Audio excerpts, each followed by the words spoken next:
This is why our mind never stops and will never stop, because we gave it an impossible job, and it will always try to do that job, and it will do so day and night just by trying on all kinds of things to say to make sure that your life gives you the mandate that you gave it to do. And our should haves and second guessing and doubting is part of that impossible task that we gave our minds to do. I think there's a lot to gain in this world with our habits, our beliefs, our minds, our thoughts, to just do the opposite of what we naturally fall into.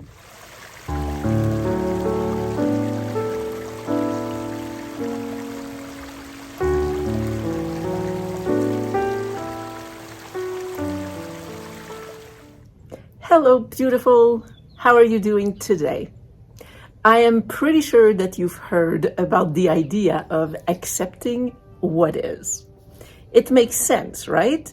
In the moment, all there is what is. It's a great concept. When we don't accept what is, we suffer. We're thinking against it. We don't like this, we don't like that, we don't like that, and this should have been different, and we suffer. Many of us work on that, on monitoring our inner dialogue to see if we're accepting life as it comes to us. A really cool way to see if we're actually integrating some of this that we're trying to apply in our life is to actually really listen to our inner monologue. And mostly to be particularly listening for all the sentences that have should have in them.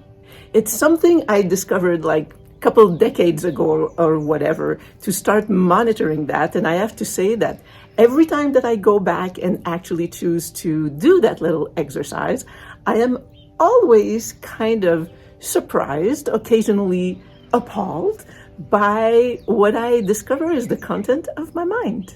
So these are some examples that I don't know, but maybe you can relate to, that can go on in my mind. I should have taken a different road, or I should have worn different shoes, or I should have brought an extra sweater, or I should have brought my camera, darn it. I really should have made this call today. I shouldn't have sent that letter. I should have ordered something else at the restaurant. I should have ordered 3 of this instead of 2 because they were on sale. I should have gone to bed earlier, or I should have gotten up when I realized that I couldn't sleep. Big ones for people with chronic illness, digestive issues. I shouldn't have eaten this. I should have eaten that instead. Or I shouldn't have that second drink, maybe. Or I should be doing more exercise. I should be meditating. I should be doing my yoga. I should be doing more hikes. I should be more centered. I should be less reactive. I should be less critical. I should stop thinking all these should haves because really it's running me down. So there's a cool little psychological game that we can play with ourselves that I do myself. And I'm going to tell you about it in just a minute. I want to do something that I haven't done. It's not a big deal, but that I haven't done in a video. I want to read a couple passages from a book. It's along the lines of the should have things. It's talking about the relentless talking of our minds, and the way it was presented in the book really, really struck me. So here I go. I'm going to read it to you. I just want to express my gratitude and appreciation for all of you coming to my channel, listening to the videos, and commenting and giving so much love and different points of view. I find it rich. I read your comments, and I want to apologize because these days, as some of you know, I am working so darn crazy hard, like ridiculously hard, on completing my book because I can't wait for it to come out. It should be out in August. And because of that, it's hard for me to find the time to switch my focus to commenting and responding to all of you, and then doing the videos, and then back in the book, and then back in other administrative things I have to do. So I'm having a little bit of a difficult time just juggling all of that. But I want to tell you that I appreciate it, and I am so glad that the community is growing, and I can't wait to be even more present and to start doing lives and just be more there with you and start talking with you guys and get to know you better. So thank you. I appreciate you, and I love you. Thanks. It's from The Untethered Soul by Michael Singer. It's a fantastic book. I only read like little bits at a time. It's written, I've got so many markings in there because there's all kinds of good stuff. I'm going to put the link in the video below if you want to buy it. I don't know if this is going to strike you like it did me, but here we go. You said to your mind, I want everyone to like me. I don't want anyone to speak badly of me. I want everything I say and do to be acceptable and pleasing to everyone. I don't want anyone to hurt me. I don't want anything to happen that I don't like.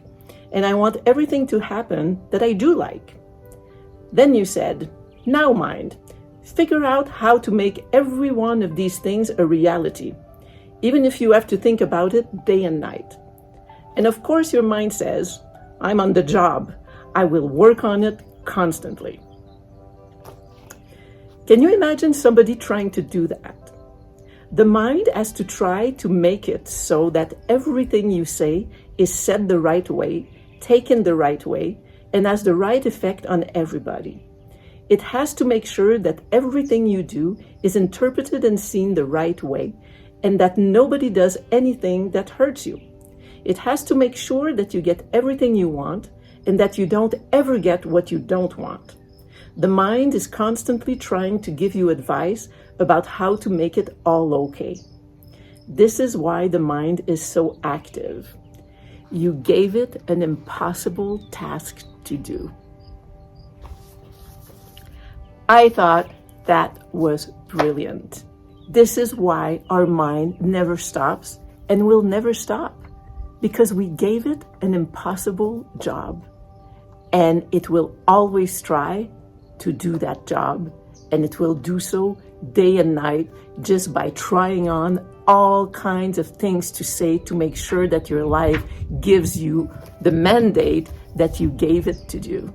And our should haves and second guessing and doubting is part of that impossible task that we gave our minds to do. Our minds want to protect us, to make sure we're comfortable, to make sure we're satisfied, and to try or make sure that we're happy. And it's an impossible thing, but it will try day in, day out. And it will never stop because it's its job. So it's up to us to try to find ways, or just not try, but to find ways to either ignore it a lot of the time, but also try to give it new language to kind of, it's not to trick it, but just to change what we are conscious that it is saying. Whew, it's hot. So here's what we can say instead. I'm so glad I took this road. There may have been an accident on the one that I decided not to take. I'm so glad I didn't bring my sweater. This chill is actually really nice. Whew, I bet that if I brought my camera today, I would have broken it. I'm so glad I didn't wear more comfortable shoes. These ones make me feel like I'm barefoot. It's a good thing I didn't make this call today. The other person was probably in a crappy mood. Good thing I didn't write that letter. I'll probably write something much better tomorrow. You're at the restaurant? It's like, grapefruit juice? Why didn't I think of that? That's exactly what I want. It might sound a little bit silly, but it actually really raises our awareness. It improves our mood. It can get us out, partly at least, out of the misery that we've created for ourselves. It's good for the morale.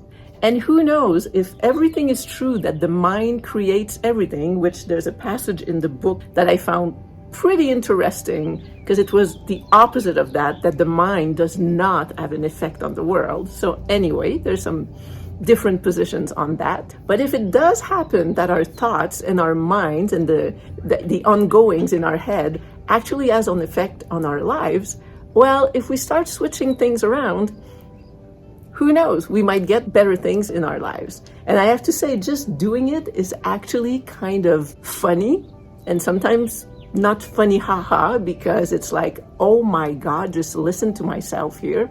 But it's super, super interesting to be very aware and hear all the things that we say in our heads, and then just flip them around, turn them upside down, do the opposite. I think there's a lot to gain in this world with our habits, our beliefs, our minds, our thoughts, to just do the opposite of what we naturally fall into.